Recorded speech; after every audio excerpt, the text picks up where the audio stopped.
లో సాధ్యం అవుతుందా?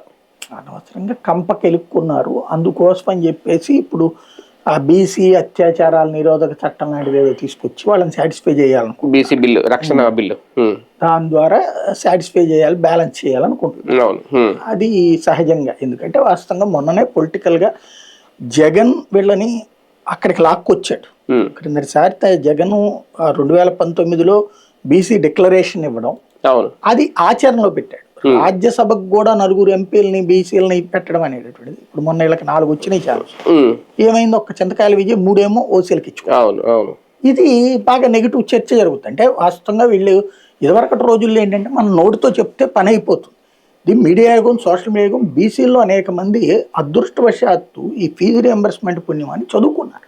ఇదివరకటి రోజుల్లో మీరు చూస్తే మన ఫ్రెండ్స్, ఇప్పుడు నా ఫ్రెండ్స్లోనే ఉన్నారు కుమ్మరి సామాజిక వర్గం వాళ్ళు, ఇప్పటికీ అదే పని చేసుకుంటున్నటువంటి వాళ్ళు ఉన్నారు. అట్లాగే ఇతర సామాజిక వర్గాల్లో వాళ్ళు, నాకు తెలిసి 6-7 మంది ఫ్రెండ్స్, నా ఫ్రెండ్స్ బీసీ సామాజిక వర్గం వాళ్ళు ఉన్నారు. వాళ్ళు వారసత్వంగా తమ కుల వృత్తులే చేస్తూ వస్తున్నారు, కానీ చదివించుకోలేదు.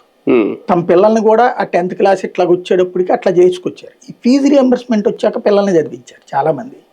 ఫీజు రియంబర్స్మెంట్ అంతకుముందు స్వర్ణకారులు వాళ్ళ పిల్లల్ని అది నేర్పడమే, అట్లాగే ఇతరత్ర వాళ్ళందరూ కూడా తమ పిల్లల కుల వృత్తులే నేర్పేవాళ్ళు. మీకు బీసీ సామాజిక వర్గము, ఓసీల్లో బ్రాహ్మణ వైశ్య సామాజిక వర్గాల్లో ఒక ఫార్ములా నడిచిపోయేది.